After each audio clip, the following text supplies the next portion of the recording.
Agora, falando sobre prisma diferente, teve ontem o julgamento para ver, doutor Azoni, se o Moraes, que é suposta vítima, né, do golpe, né? Nossa, ele ia ser enforcado, ele ia ser empalado, eu não sei, ele falou aí, não tem prova nenhuma, não está escrito em lugar nenhum.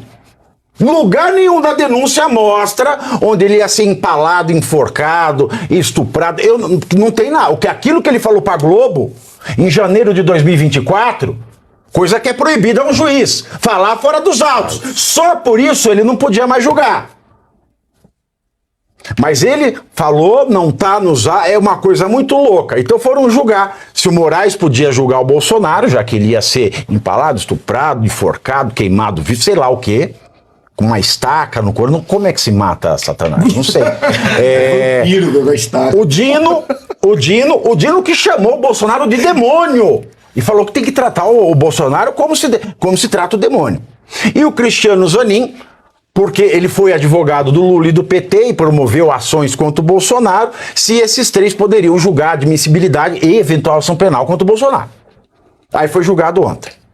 O ministro Cássio Nunes Marques votou contra os pedidos do Jair Bolsonaro para que Cristiano Zanin e Flávio Dino participem do julgamento da denúncia sobre a minuta de rascunho da tentativa da loucademia do golpe, do rascunho de minuta de Estado brasileiro.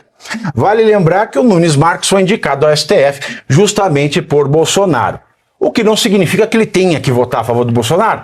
É por isso que os juízes são inamovíveis, para eles não deverem favor para quem os indica. No seu voto, o ministro afirmou que tanto Dino quanto Zanin não teriam qualquer interesse de natureza extrapenal em relação a Bolsonaro e a um eventual resultado desfavorável a ele. É assim, não tem obrigação de votar com quem o indicou, mas tem obrigação de votar conforme o direito. E não está votando. Não está votando.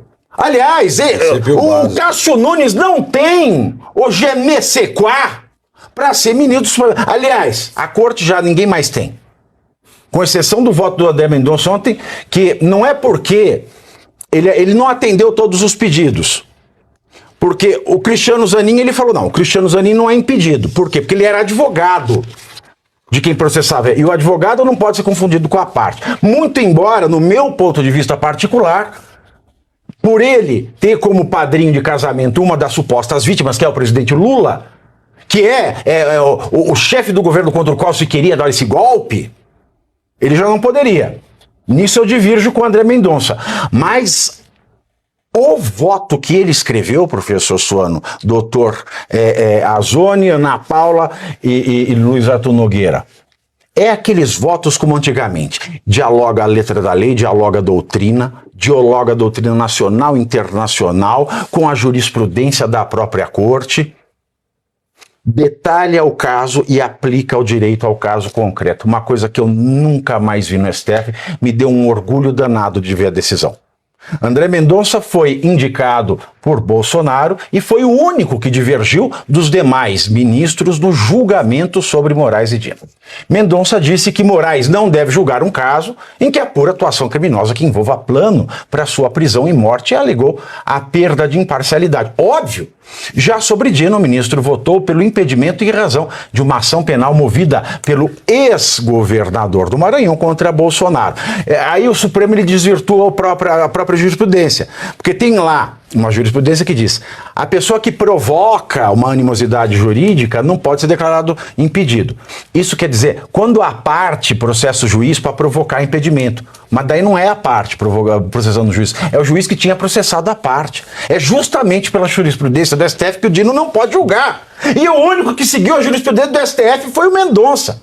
Com relação a Zanin, André Mendonça disse que não se trata dos mesmos processos de quando o ministro era advogado de Lula, portanto, não há razão para o impedimento. E vale lembrar, no caso do Dino, ele chamou o Bolsonaro de demônio.